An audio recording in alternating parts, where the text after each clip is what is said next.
যাদের পাকা কাঁচা ঘর ভেঙে গেছে, অনেকের ক্ষতিগ্রস্ত পাকা ঘরও ভেঙে গেছে, অনেকের পাটলি ভেঙেছে, অনেকের চাষের জমি নষ্ট হয়েছে,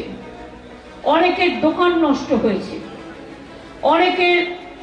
অনেক কিছু ক্ষতি হয়েছে। আমি শুধু এটুকু বলতে চাইব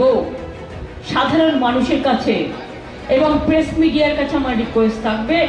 এই অ্যাপিলটা যদি পৌঁছানো যায় যে যাদের সব চলে গেছে এই দুর্যোগে, যারা সব হারিয়েছেন, ঘর বাড়ি ব্যবসা চাষের জমি থেকে শুরু করে সব কিছু, আমি তাদের কথা দিচ্ছি প্রশাসন যা যা উদ্যোগ নেবার কাল থেকেই করছেন, আগামী দিনও করবেন। আর আমি একটু স্বাভাবিক হলে আমি নিজে এরিয়াল সার্ভে করব এবং কাঁচা বাড়ি যাদের বাড়ি ঘর ভেঙেছে, যাদের ফসল নষ্ট হয়েছে, যাদের ক্ষতি হয়েছে, তাদের সরকারের তরফ থেকে প্রশাসন যেভাবে রিলিফ দিচ্ছে, আমিও আপনাদের কথা দিচ্ছি আপনারা পুরো সহযোগিতা করব আপনাদের চিন্তা করবার কারণ নেই।